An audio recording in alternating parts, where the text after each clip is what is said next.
మనం ఈ రెండవ సందేశంలో దేవుని వాక్యాన్ని ధ్యానం చేద్దాం. లూకా రాసిన శుభవార్త. లూకా రాసిన శుభవార్త 8వ అధ్యాయం 19 నుంచి 21 వచనాలు మనం మార్చి చదువుదాం. 19 నుండి 21 వచనాలు లూకా శుభవార్త 8వ అధ్యాయంలో మార్చి చదువుకుందాం.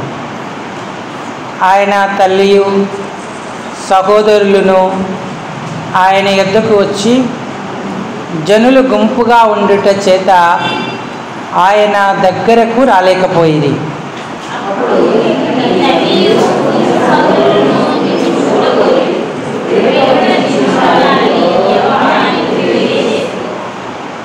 అందుకు ఆయన దేవుని వాక్యము విని దాని ప్రకారము జరిగించు వీరే నా తల్లియు నా సహోదరులు అని వారితో చెప్పాను.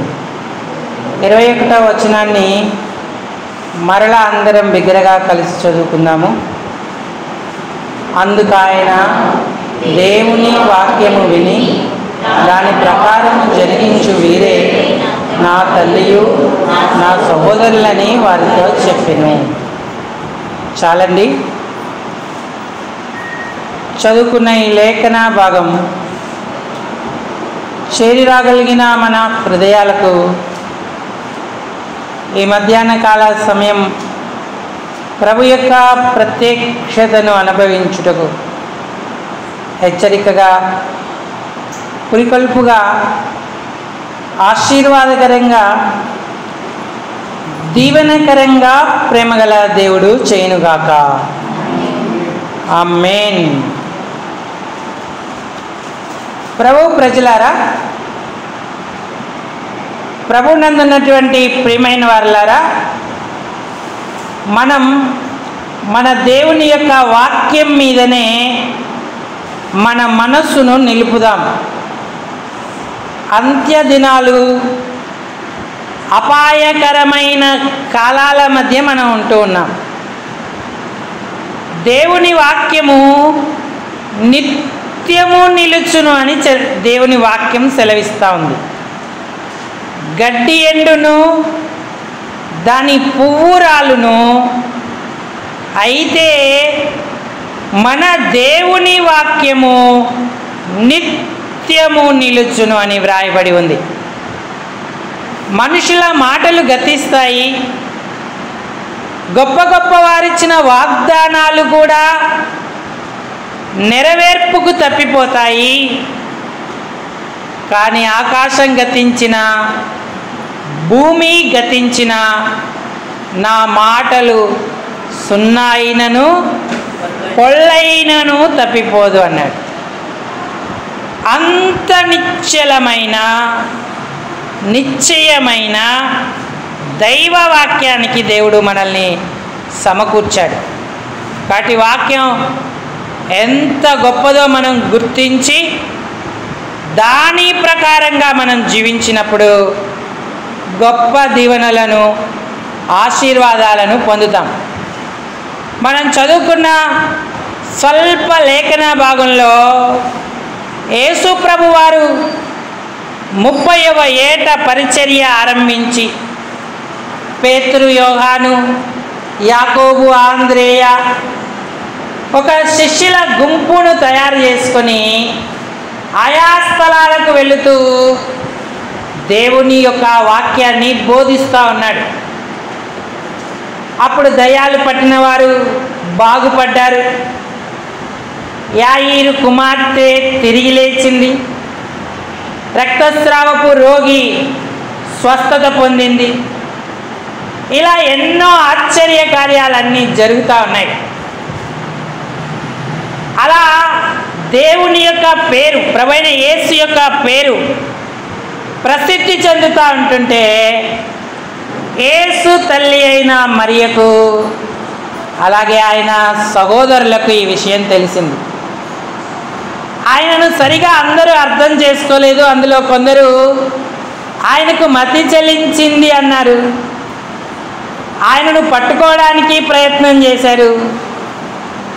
మరి ఆయనను నిందిస్తూ వచ్చారు. ఒక చోట ప్రభువారు వాక్యం చెప్తున్నప్పుడు ఆయన తల్లి, ఆయన సహోదరులు ఆయన దగ్గరికి వచ్చారు, ఆయన యొద్దకు వచ్చారు. కానీ జన సమూహాలు గుంపుగా ఉండుట చేత తల్లి సహోదరులు ఆయనను చేరుకోలేకపోయారు, ఆయన దగ్గరకు వెళ్ళలేకపోయారు. అప్పుడు ఎవరో ఒకరు ఆయన దగ్గరికి వచ్చి చెప్పారు, అయ్యా నీ తల్లి నీ సహోదరులు నిన్ను చూడగోరి వెలుపల నీ కొరకు నిలిచి ఉన్నారని ఆయనకు తెలియజేశారు. అయితే యేసయ్య ఏమని చెప్పాడు? 21వ వచనం చదవండి. అందుకు ఆయన ఆ దేవుని వాక్యము విని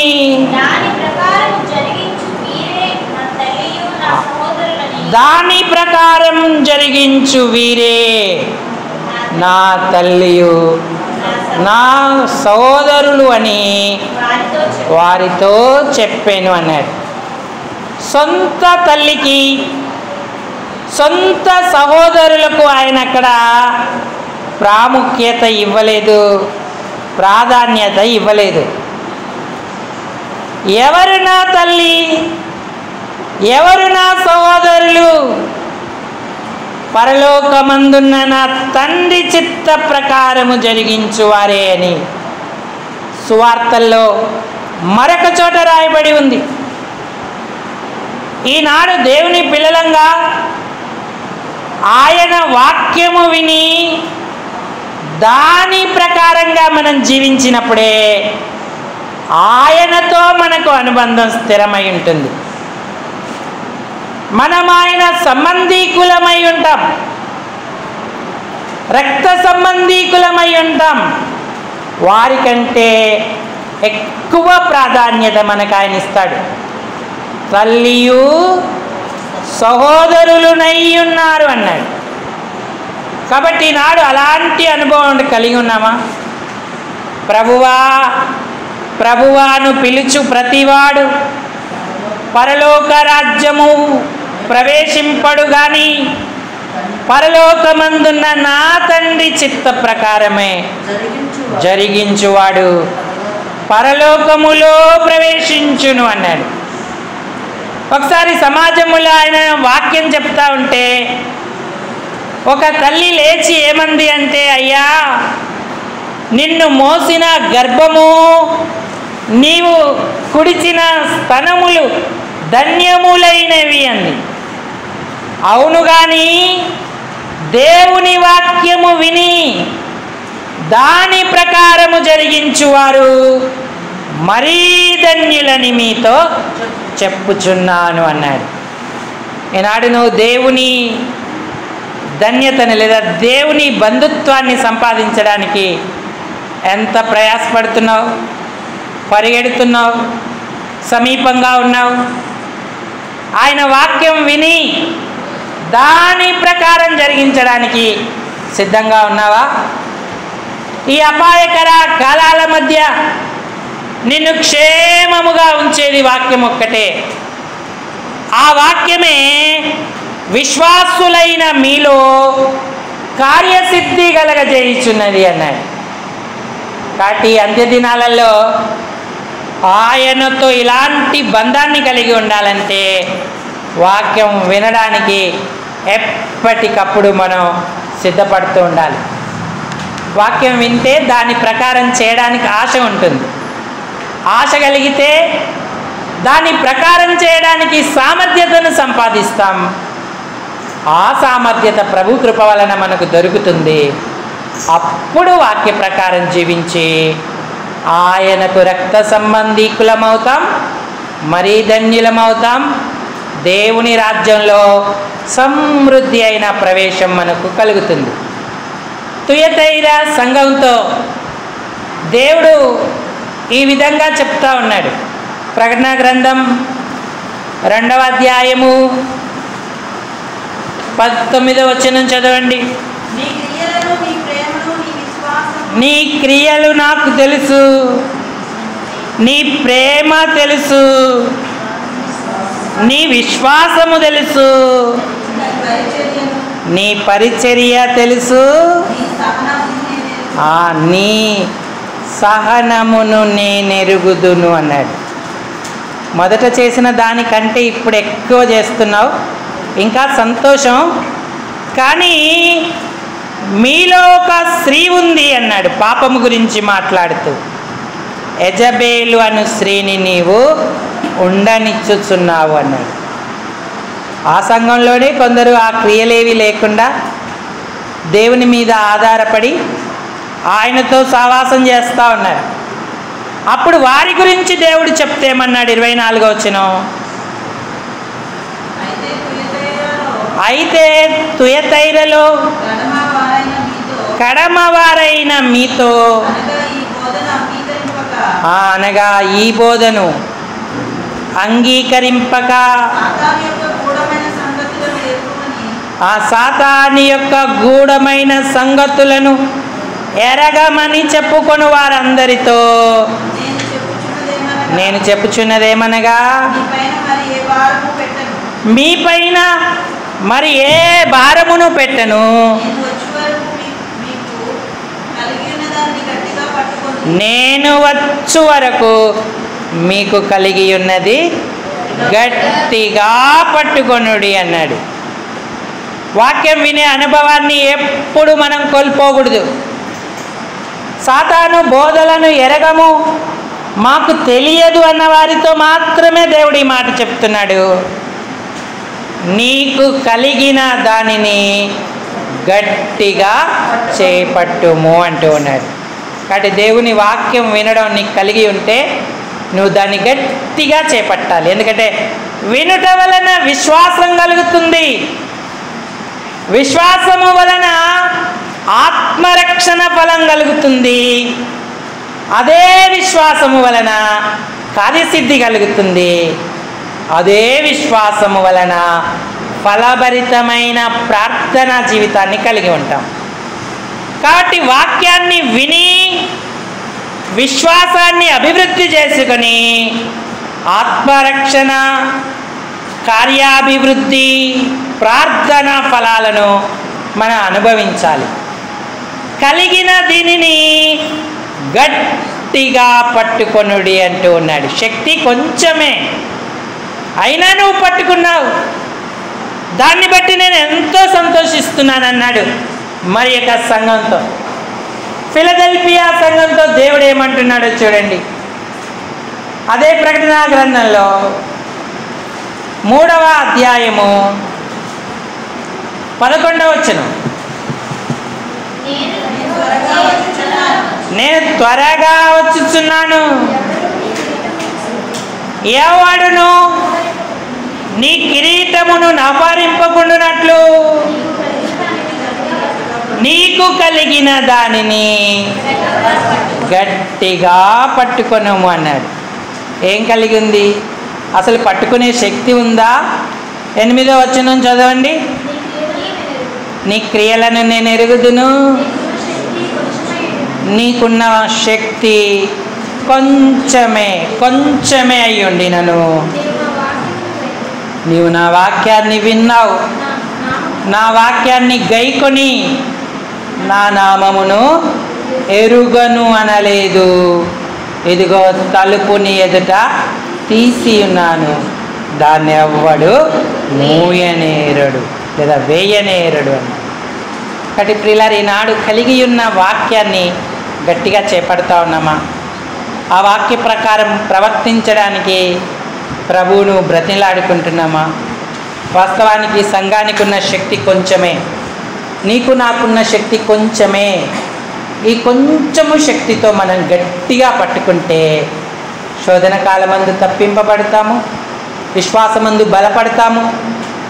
విశ్వాసం ద్వారా ఆత్మరక్షణ పొందడమే కాదు, కార్యాభివృద్ధి చేయించుకుంటాం. అలాగే ప్రార్థనలో ఫలభరితమైన జీవితాన్ని మనం కలిగి ఉంటాం. కాబట్టి వాక్య విషయమై నువ్వు దేవుని కొరకు ఎంతగా సమర్పించుకుంటున్నావు? వాక్యాన్ని వినాలన్న ఆశ, పట్టుదల నీకుందా? ఆ వాక్యం కొరకు తరలి వస్తున్నావా? ఆ వాక్యాన్ని విని గట్టిగా చేపడుతున్నావా? నీకు ఇవ్వబడిన ఈ వాక్యం ద్వారా నిన్ను నీవు దేవుని ఏర్పాటు కొరకు అర్పించుకుంటున్నావా? అప్పుడే ధన్యులమవుతాం. అందుకే నీ వాక్యమే నన్ను బ్రతికించినది అన్నాడు. ఈ వాక్యాన్నే దావీదు ఆధారం చేసుకున్నాడు. తన బాధలన్నిటిలో కూడా ఆయన నెమ్మది పొందుతూ వచ్చాడు. సాతాను శక్తులను, అంధకార శక్తుల ప్రభావాన్ని ఈ వాక్యము నశింపజేసింది. తనకెంతో మధురముగాను మరి శ్రేష్టముగాను ఉంది. ఇది జుంటి తేనె దారల కంటే కూడా మధురమైనది అన్నాడు. అలాంటి శ్రేష్ట వాక్యానికి సమవివ్వగలిగిన వారు ధన్యులవుతారు. అందుకే సమాజాన్ని దేవుడు ఏర్పరిచాడు. ఈ అంత్య దినాలలో గట్టిగా పట్టుకోవాల్సిన కొన్ని విషయాలు ఉన్నాయి. అందులో మొట్టమొదటి విషయం ఏంటంటే, దేవుని వాక్యము విరివిగా సమృద్ధిగా దొరికేటువంటి స్థలం సంఘ సహవాసం. ఆ సహవాసాన్ని విడిచిపెట్టద్దు, ఆ సహవాసాన్ని మానద్దు. ఆ సహవాసంలో మనం బలపడి ఉండాలి. హెబ్రీ పత్రిక 10వ అధ్యాయము 24వ వచనం లేదా 23 నుంచి సహాయం చేయండి. హెబ్రీ 10:23 వాగ్దానము చేసినవాడు నమ్మదగినవాడు గనక మన నిరీక్షణ విషయమై మనమేదైతే ఒప్పుకున్నామో దాన్ని నిశ్చలముగా గట్టిగా పట్టుకుందాము. కొందరు నాతో చెప్పండి అందరూ, కొందరు మానుకొనుచున్నట్టుగా సమాజముగా కూడుట మానక. ఇది సార్వత్రికమంతటికి దేవుడిచ్చినటువంటి హెచ్చరిక, ఆజ్ఞ. కొందరు మానుకొనుచున్నట్టుగా అన్నాడు. సమాజముగా కూడుట మానవద్దు. సమాజంగా కూడుట ఎందుకు మానవద్దు అంటే, సమాజంలో దొరికే సత్యవాక్యం నీ విశ్వాసానికి కారణమవుతుంది. ఆ విశ్వాసమే నీకు ఆత్మరక్షణ ఇచ్చి నీ కార్యాలను సఫలీకృతం చేసి ప్రార్థనలో నిన్ను ఫలభరితంగా ఉంచుతుంది. అందుకే సమాజముగా కూడుట మానక ఆ అనుభవాన్ని గట్టిగా చేపట్టే వారంగా ఉండాలి.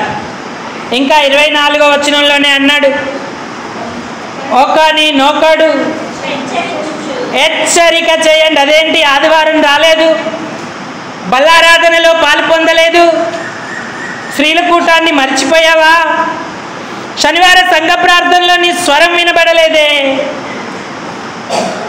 హెచ్చరిక చేయండి అంటున్నాడు. ఆయన రాకడ దినం సమీపించుట మీరు చూచిన కొలది మరి ఎక్కువగా ఆ సమాజ కూటాలను జరిగిస్తూ సత్కార్యాలు చేయుటకును ఒకడినొకడు పురికొల్పుకొనవలనని ఆలోచింతుమన్నాడు. సంఘానికి రమ్మని ఇతరులను పురికొల్పుతున్నామా? సమాజంగా కూడుట మానొద్దు అని హెచ్చరిక చేస్తూ ఉన్నామా? కలిగిన దానిని గట్టిగా పట్టుకుంటున్నామా? శక్తి కొంచెమే అయినను నువ్వు గైకొన్నావు. భూనివాసులందరి మీదికి రాబోతున్న శోధన కాలంన నేను నిన్ను తప్పించేదను అన్నాడు. కాబట్టి ప్రియులారా, ఈనాడు సంఘ సహవాసం ఎవరు కలిగి ఉన్నారో వారు తప్పింపబడతారు. వ్యక్తిగతంగా, కుటుంబంగా, సంఘంగా శోధనలన్నిటిపైన విజయం లభిస్తుంది. అన్నిటి నుంచి ఆయన విమోచిస్తాడు. అద్భుతమైన ఆశ్చర్యకరమైన ఆత్మరక్షణ మనకు అనుగ్రహిస్తాడు. అంత్యదినాలలో అపాయకర కాలాలు ఉంటాయి. జనములు సమాజంగా కూడట మానేస్తారు, ప్రార్థనలు విశ్వాసాన్ని అభివృద్ధి చేసుకోరు, శ్రమ వచ్చినప్పుడు ఎంతో వేదన పాలవుతారు. అటు క్రమముగా ఆయనను సేవించేవారు ఎంతో ధన్యులవుతారు. ఆ సమాజంగా కూడట మానక ఆయన హత్తుకున్న వారు ధన్యులవుతారు. కాబట్టి ప్రియులారా, దేవుని వాక్య ప్రకారం సమాజముగా కూడట మానక దానిని మనం గట్టిగా చేపట్టే వారంగా ఉండాలి. ఈ అంత్య దినాలలో ఆ గొప్ప అనుభవం కలిగిన వారే పరలోక రాజ్యంలో సమృద్ధి అయిన ప్రవేశం పొందుతారు. ఈ లోకయాత్రలో శోధనలన్నిటిపై విజయాన్ని పొందుతూ ఆనందంతో ముందుకు వెళ్ళగలుగుతారు. ఇది మొదటి అనుభవం. రెండవది, విశ్వాసాన్ని గట్టిగా పట్టుకోవాలి. హెబ్రీ పత్రిక 11వ అధ్యాయము 37వ వచనం. ఇక కాలము బహు కొంచెం 37వ వచనం చదవండి. 10వ అధ్యాయంలోనండి, 10:37. ఇక కాలము బహు కొంచెముగా ఉన్నది, వచ్చువాడు ఆలస్యం చేయకుండా వస్తాడు. నా ఎదుట నీతిమంతుడైన వాడు విశ్వాస మూలముగా జీవించును గాని అతడు వెనుక తీసిన ఎడల అతని యందున ఆత్మకు సంతోషం ఉండదు అన్నాడు. అయితే మనకేం చెప్తున్నాడు? మనము నశించుటకు వెనుక తీవారము కాము కానీ ఆత్మను రక్షించుకొనుటకు విశ్వాసం గలవారమై ఉన్నాము అన్నాడు. నీకు కలిగిన ఈ విశ్వాసాన్ని గట్టిగా చేపడతా ఉన్నావా? విశ్వాసం కలిగిన వారమై ఉండాలి. రూతు, నయోమి, ఓర్పా ముగ్గురి పరిస్థితి ఒకలానే ఉంది. బేత్లెహేముకు రావాలంటే, వారి ప్రయాణం సఫలం అవ్వాలంటే వారికి ఎంతో కష్టంగా ఉంది. మోయాబు అను శాపగ్రస్తమైన ప్రాంతాన్ని విడిచి వారు ప్రయాణమయ్యారు. మార్గమధ్యం దాకా వచ్చారు. వారు మార్గమధ్యంలో నిలిచారు. ఇటువైపు చూస్తే ఆ శాపగ్రస్తమైన మోయాబు కనబడుతుంది, మరోవైపు చూస్తే ఆశీర్వాదకరమైన బేత్లెహేం కనబడుతూ ఉంది. ఇప్పుడు వారికి ఒక పరీక్ష ఎదురయ్యింది. నయోమి వారితో అంది, నా తల్లులారా, మీరు తిరిగి వెళ్ళండి మీ తల్లుల ఇంట్లకు. నాతో వచ్చి మీరు బేత్లెహేంలో కష్టపడద్దు. మీ కొరకు నేను విశ్రాంతిని యోచింపలేని బలహీనురాలును, వృద్ధురాలును. నా మీద దయ ఉంచండి, దేవుడు కూడా మీ మీద దయ ఉంచుతాడని చెప్పి వారిని తిరిగి పంపించే పరీక్ష లేదా ఆ విషయం అక్కడ జరిగింది. ముగ్గురు కూడా ఎంతో ప్రేమ కలిగిన వారు. తిరిగి వెళ్ళిన ఓర్పా గురించి చాలా సందర్భాలలో మనం తక్కువ అంచనా వేస్తాము, కానీ ఓర్పా, రూతులు ఇద్దరు నయోమిని ఒకే రకంగా ప్రేమించారు, ఒకే స్థానం వారి హృదయాలలో ఇచ్చారు. కానీ ఓర్పా వెనుక తీసింది. వెనుక తీసిన దానికి కారణాలు ఏవైనా ఆమె దేవుని యొక్క రాజ్యంలోకి ప్రవేశించలేకపోయింది. ఋతు గ్రంథం 1వ అధ్యాయము 14వ వచనం సహాయం చేయండి. వారు ఎలుగెత్తి ఏడ్వగా, చూడండి ఇక్కడే ఉంది, ఎలుగెత్తి ఏడ్వగా. అక్కడ ఏడ్చింది ఒక నయోమే కాదు, రూతు ఏడ్చింది, ఓర్పా కూడా ఏడ్చింది. ఎదురవుతున్న శోధన పరీక్షలో ఓర్పా సరి అయిన తీర్మానం చేసుకోలేక తన అత్తను ముద్దు పెట్టుకొని వెళ్ళిపోయింది. ఋతు మాత్రం ఆమెను హత్తుకొని మంచి తీర్మానం చేసుకుంది. 15వ వచనంలో మరొక శోధన ఋతుకు ఎదురైంది.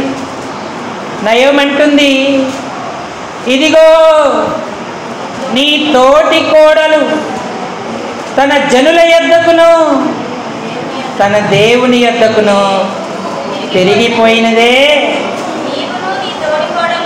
నీవును నీ తోడి కోడలి వెంబడి ఈనాడు కూడా అంతే. మనం శోధింపబడుతున్నప్పుడు వెనుక తీసిన వారిని గురించి మనకు చూపించబడుతుంది, ముందున్న వారి గురించి చూపించబడదు. వాళ్ళు వెళ్ళిపోయారుగా, వీళ్ళు వెళ్ళిపోయారుగా, వారు ఆగిపోయారుగా, వీరు ఆగిపోయారుగా, నువ్వు కూడా వెళ్ళిపో, నువ్వు కూడా ఆగిపో అన్న స్వరాలే మనకు వినబడతా ఉంటాయి.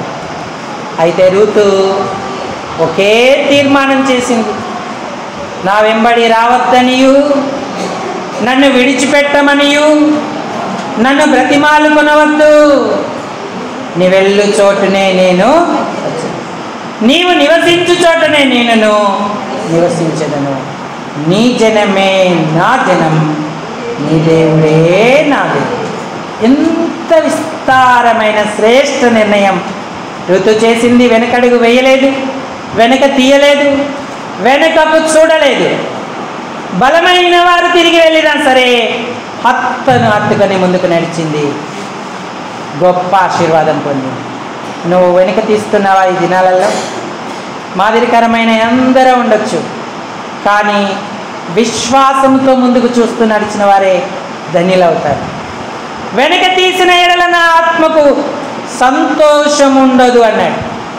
పౌలు గారు ఏమని తీర్మానించారంటే, నేను వెనక ఉన్న వాటిని మరచి ముందున్న వాటి కొరకు వేగిరపడుతున్నాను, బహుమానం పొందడానికి గురి వద్దకే పరిగెడుతున్నాను అన్నాడు. విశ్వాసం చేయని కార్యం అంటూ ఏది ఉండదు. అద్భుతాలు విశ్వాసం చేస్తూ ఉంది. కాబట్టి నీవు సమాజంగా కూడుట గట్టిగా పట్టుకోవాలి. నీకు కలిగి ఉన్నటువంటి విశ్వాసాన్ని కూడా నీవు గట్టిగా పట్టుకోవాలి. ఆ విశ్వాసమే శోధన కాలంలో నిన్ను తప్పిస్తుంది. మరణము వరకు నమ్మకంగా ఉండు, విశ్వాసంతో ఉండు, నేను నీకు జీవ కిరీటం ఇచ్చేదను అని. వెనుకకు తీసే ఆలోచనలు ఓర్పాలాగా శాపగ్రస్తమైన లోకాన్ని ప్రేమించుటకు నడిపిస్తాయి. పరిస్థితి ఎలా ఉన్నా ముందుకే వెళ్ళే ఆలోచనలు ఋతులాగా బెత్లెహేముకు నడిపిస్తాయి. రొట్టెల ఇల్లు, భర్తను సంపాదించుకుంది, కుమారుణ్ణి సంపాదించుకుంది, ఇశ్రాయేలుతో సహవాసాన్ని సంపాదించుకుంది. ఇశ్రాయేలులో శ్రేష్ఠ సామెతగా ఆశీర్వాదానికి ఆస్పదంగా మారింది. ఆమెను బట్టి ఆ కుటుంబం దీవింపబడింది. దేవుని యొక్క ఆశీర్వాదం ఆ కుటుంబం అనుభవించింది. అటు ప్రియులారా, ఈనాడు మనల్ని బట్టి ఈ ఆధిక్యత అంతా సమాజం, కుటుంబాలు పొందాలంటే ఋతు లాంటి మంచి నిర్ణయంతో ప్రభువును సేవించాలి. సమాజంలో నుంచి వాక్యం వినాలి, అలాగే విశ్వాసాన్ని గట్టిగా చేపట్టి ముందుకు సాగేటువంటి వారంగా ఉండాలి. అంతేకాదు, చివరిగా మనకు కలిగి ఉన్న ప్రార్థన ఆయుధాన్ని గట్టిగా చేపట్టే వారంగా ఉండాలి. ప్రార్థనే మన ఆయుధం. ఎప్పుడైతే ప్రార్థనను మనం పక్కన పెడతామో అపవాది ఆనందంగా ఉంటాడు. మనల్ని ఇబ్బంది పెట్టడానికి లేదా హేళన చేయడానికి వాడు ముందుకు ప్రయత్నం చేస్తూ ఉంటాడు. అందుకే ప్రార్థనను ఎప్పుడు మనం విడిచిపెట్టద్దు. రాత్రి దినవృత్తాంతాల మొదటి గ్రంథం 4వ అధ్యాయంలో ఎబ్బేజ్ గురించి ఆలోచన చేస్తూ వచ్చాం. ఎబ్బేజ్ అంటే బాధ లేదా వేదన అని అర్థం. ఈ వేదన కాలములో వేదనను అనుభవిస్తూ కూడా ఆయన ప్రార్థనను పక్కన పెట్టలేదు. ఆయన యూదా వంశస్థుడు, ఎంతో ఆశ కలిగి మరి దేవుని ఆశీర్వాదం కొరకు ఆయనను బ్రతిమలాడుకున్నటువంటి వాడు. దినవృత్తాంతాల మొదటి గ్రంథం 4వ అధ్యాయము 9-10 వచనాలు. ఎబ్బేజు తన సహోదరుల కంటే ఘనము పొందిన వాడై ఉండెను. వేదన పడి ఇతన్ని కంటిని అని అతని తల్లి అతనికి ఎబ్బేజ్ అని పేరు పెట్టింది. చదవమ్మా. ఎబ్బేజు ఇశ్రాయేలీయుల దేవుని గూర్చి మొరపెట్టి ఎలా మొరపెట్టాడు? మొరపెట్టడం అంటే ఏంటి? కీర్తనకాడన్నాడు, నేను మొరపెట్టుట చేత నా గొంతు ఎండిపోయినది అన్నాడు. అంగలార్పు మొర ఎబ్బేజు యొక్క జీవిత అనుభవంగా ఉంది.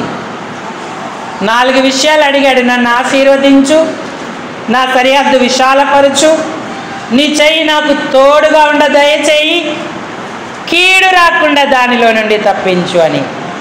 అప్పుడు దేవుడు ఆయన మనవి ఆలకించి ఆ వేదన భరితమైన ప్రార్థన ఆలకించి ప్రతిఫలం ఇచ్చాడు. ఈనాడు నీకు కలిగిన ఇట్టి ప్రార్థన అనుభవాన్ని గట్టిగా చేపడుతున్నావు. నువ్వు వేదన పడి ప్రార్థించిన ఆ ప్రార్థన అనుభవాలు ఇప్పుడు ఉన్నాయా? రక్షించబడిన తొలిత దినాలలో ఉన్న అనుభవాలు ఉన్నాయా? నీ ప్రార్థన పొడి పొడిగా ఉందా? ఏమాత్రం తడి లేదా? యేసయ్య గెత్సెమనెలోకి వెళుతున్నప్పుడు ఆయన మామూలుగా ప్రార్థించినట్టు ప్రార్థించలేదు. అక్కడ ఆయన ప్రార్థన గురించి రాయబడి ఉంది. ఆయన వేదన పడి మరింత ఆతురపడి ప్రార్థన చేయుటకు అక్కడికి వెళ్ళెను అని రాయబడి ఉంది.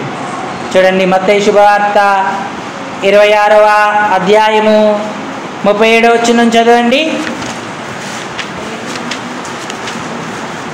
26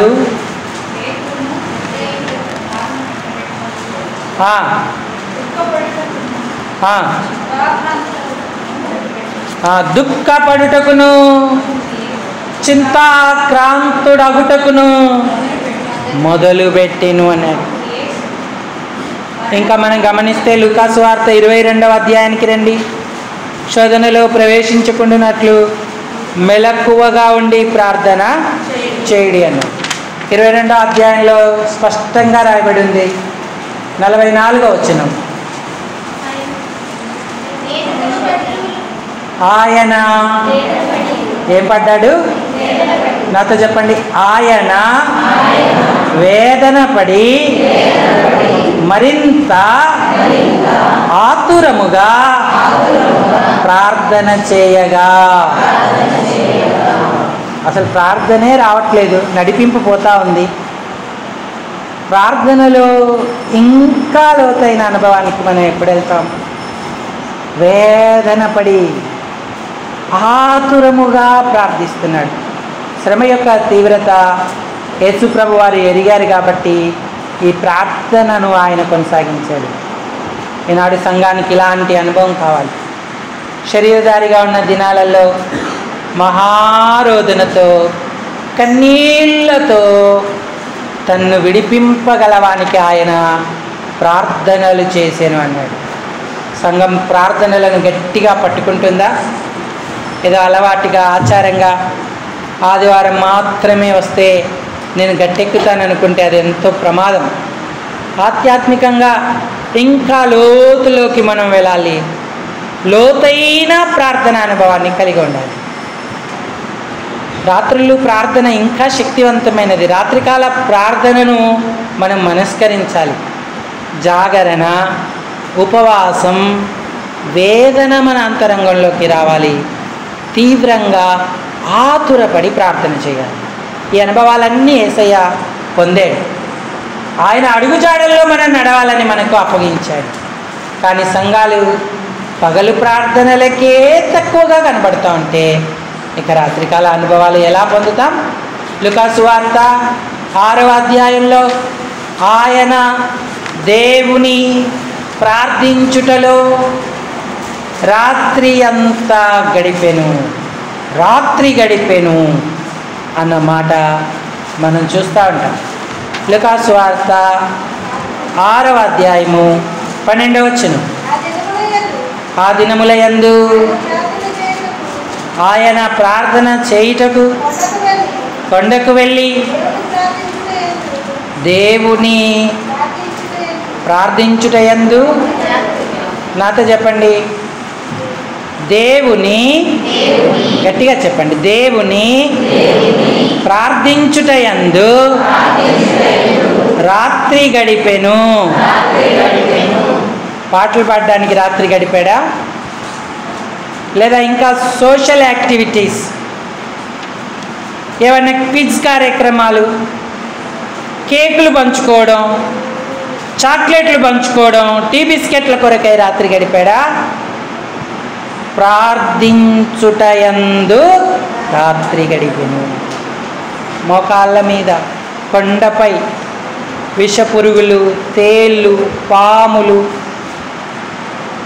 అనుకూల సమయం, అనుకూల ప్రాంతం కాని స్థలంలో యేసయ్య ప్రార్థన చేశాడు. మనకు అనువైన మందిరాలు ఉన్నాయి, ఫ్యాన్లు, లైట్లు, చక్కని వాతావరణం దేవుడిచ్చాడు. కానీ నువ్వు గడుపుతున్నావా? రాత్రంతా గట్టిగా చేపడుతున్నావా? ఒక పాట ఉంది, ఆత్మయుద్ధంలో మనం వెనకడుగు వేయకుండా ఉండడానికి. దైవజనుడు ఎంతో భారంతో ఆ పాట రాశాడు. అందులో ఒక చరణం, లోకస్తులంతా నిద్రించుచుండగా,